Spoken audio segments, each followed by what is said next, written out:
Hey everyone, Reverend Dominic here again. It is Thursday, April 30th. We finally made it to the end of April at last. And today I want to share with you a kind of a workshop, if you will, on about a technique that I found very helpful in dealing with anxiety.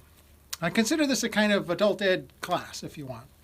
But anxiety is it's a huge problem in general, but it's something that's exacerbated now because of the pandemic and all of the restrictions that go along with it. Many are worried about their health, of course.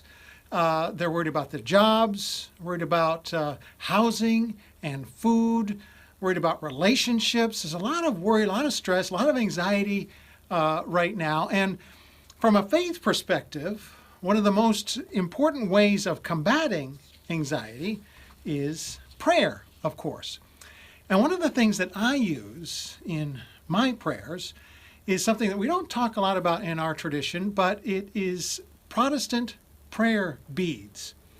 And they're much more common in the Episcopal tradition, but all Protestant denominations welcome their use. So I want to let you know about that as a tool for prayer. But to talk about that, I need to use some visuals. So I need to take you to a different part of my office for a moment. So let me switch the camera view around and be right back. So this is my office area. In fact, if you've never been in my office, let me just do a little panorama here so you can see my office. Got a lot of angels in my office. I have a strong belief in angels. This, by the way, if you see this in the background of my videos, this is a finger labyrinth. There's a huge labyrinth, a walking labyrinth on the floor of the fellowship hall at the Highlands Congregational Church. This is a finger labyrinth. You trace the pattern with your finger. What else here? My robes and stoles are here. More angels. This is a huge quilt that's on my wall that my wife made. Noreen made this, and in that pattern too, the stitching is of a labyrinth. If you were to look very closely at the stitching, labyrinths. That's another topic for a video, I guess. Is labyrinths as a tool for contemplation and prayer. By the way, the scraps from that quilt were used by her to make this stole that I use sometimes in worship. What else? So this is around. There's my desk and so. But anyway, the thing I wanted to focus on here is this kind of devotional area that I've created on this table in my office that I use for prayer. And on it there are some prayer beads that I wanted to show you.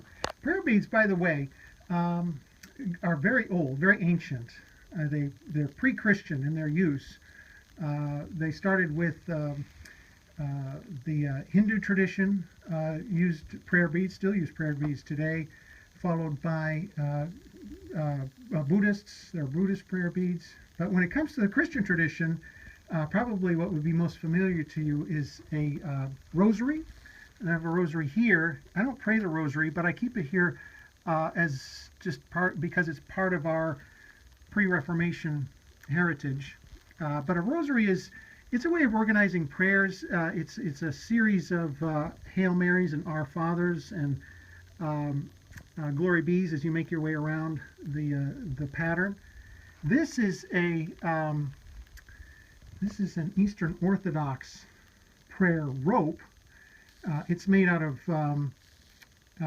knots, not beads, and you would pray this using the Jesus prayer, which is Jesus Christ, Son of God, have mercy on me, a sinner. Jesus Christ, Son of God, have mercy on me, a sinner, over and over as you make your way around the rope, the pattern there. This is a typical Protestant prayer set of Protestant prayer beads here. So I'm going to take this back over to where I was so I can use two hands to talk about it. So I'll switch the view around and be right back. Okay, so back here, now I can use two hands to show you this. This is, as I say, a typical set of Protestant prayer beads. It starts with the cross, of course, a resurrection cross Sometimes they have designs on it like this one does, but or plain. They come in all kinds of designs, kinds of beads, by the way. You can get these online.